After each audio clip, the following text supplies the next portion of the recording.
Good morning. Hello, YouTube. It's second day of Easter, and I'm having a morning tea. It's a cloudy, might even rain. Looks a bit like that, but it's spring.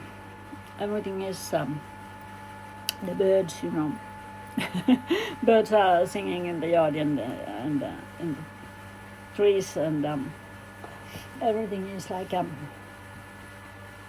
coming alive. Yeah, after a long, hard winter. I've had a long, hard winter, but I'm not going to talk about that now. But something else. I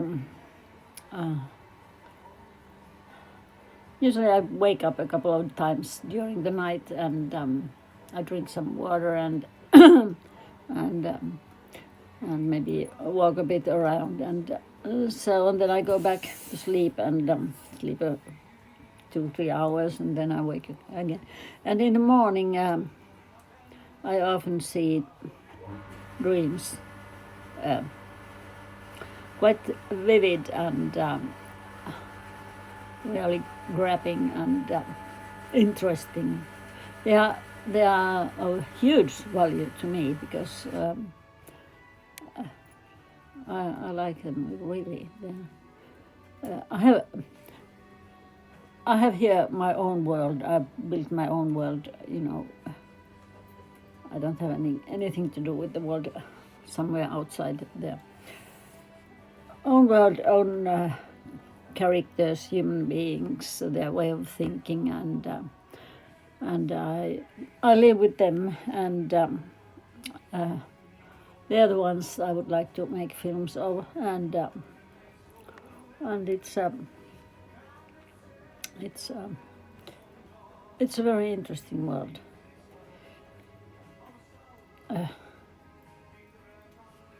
There are characters who live now. Then there are characters who have lived 100 years ago, and who are dead, but they live in the mind of the other people who are now. A bit like they're my ghosts. They're the ghosts that come into my dreams, and with whom I used to chat here in the daytime. It's a very fascinating and wonderful world, I've never been social in that kind of meaning that I would look something important and meaningful in other living human beings. No, I like my ghosts. There's in a way I reflect this world on my Instagram and the online. Yes. There's Valerie. She's a young woman. She's living today. She's living now. She's alive, and she lives somewhere. She's got a house, and these ghosts kind of come and go in her house. And Valerie, yes,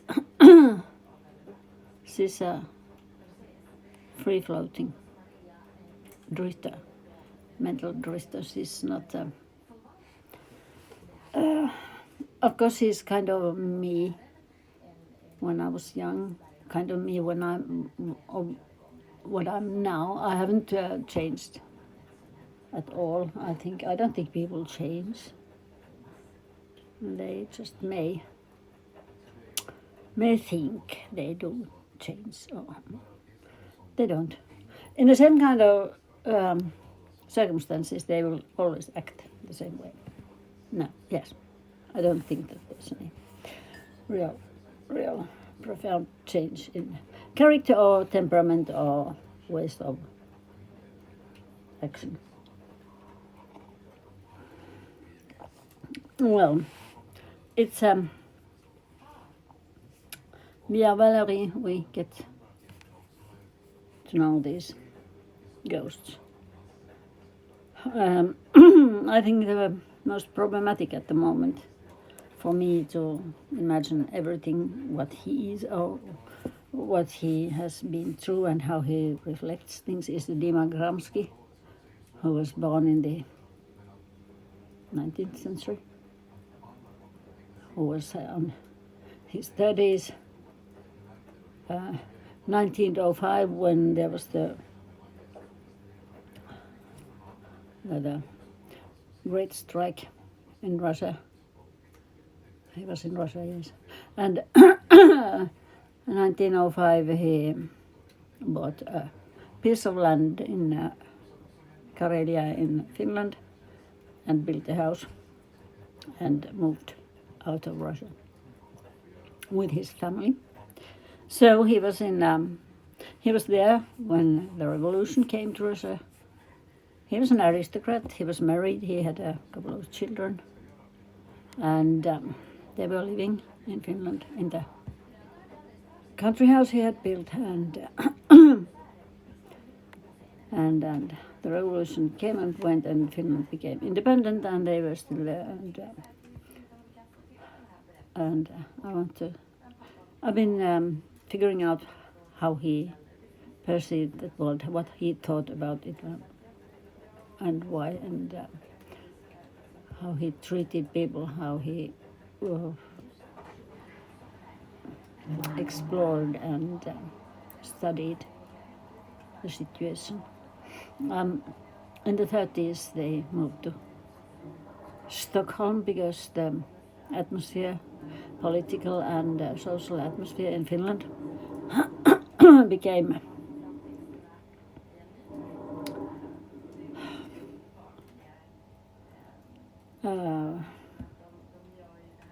dangerous, oppressing.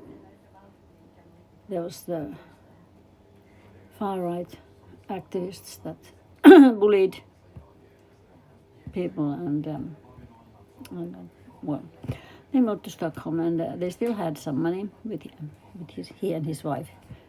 Then there came the Second World War, and their sons, one of them died in the war, and the other moved also to Sweden. And it was they had some money still, but the house in Finland and other such things were worth nothing. They couldn't sell them and couldn't get the money out of the country, but they had some money, some jewels, some something like that they could sell and get cash. And life in Stockholm was in the beginning quite good, but then, of course, as the poverty came and their circumstances diminished, and well, they went on. That was the only possibility. That was the only possibility. They could go back, not to Finland, not to Russia, not in time, and that's the interesting thing. And then there are other people. There's the old woman, Imi, who lives in Helsinki, did live. She died in the 80s. Anyway, she died, and she had a cat, and they became ghosts too. They are wandering there on the streets of Helsinki somewhere. You may have met them, but you don't know about it.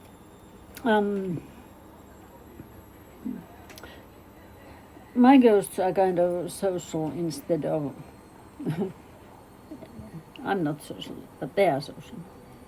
I'm not unsocial. I'm unsocial, no.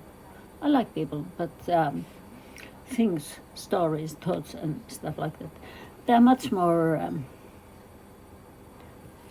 interesting because they don't, they're not violent. People often are violent and addicted and impossible to deal with, impossible to exchange any deeper conversation or anything like that. It's just that blah blah blah blah blah. Boop. Yeah, and then we drink, and then that's gone. I never learned that drinking stuff. No, being drunk is very difficult for me. I don't like it. No. Many things I can get kind of high or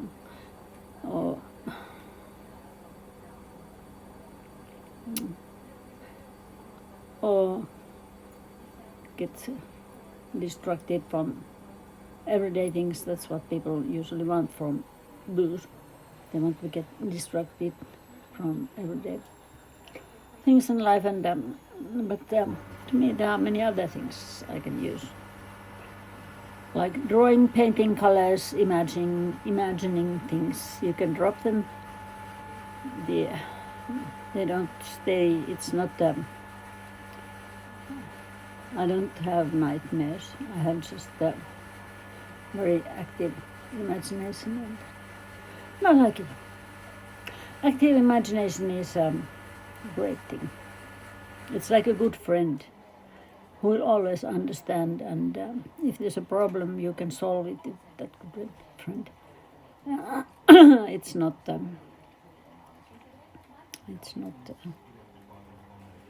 It's not something to get your head mixed. I don't like the idea. No, it's a very primitive and naive way of dealing with your ideas and thinking. Booze. Anyway, so I'm developing the character of Dima Glanski. He lived to be rather old in Stockholm. I think he died in the 60s, maybe end of 60s. Yeah. Anyway, he had a very diverse and rich life. Different kind of people, different societies, different times, and yeah. So, and that's what I usually dream of in these morning hours. These people who are somewhere in time in my mind. Who are they? Who are they meeting, with whom they are dealing, and what happens, and how things are done, and it's exciting. It's very exciting. I like it. I love it very much. I know that maybe I will never make any films. I'm an old woman, and that's not a good position to try to do anything, as I have seen. Being a young woman is a very bad position, and being a middle-aged woman is that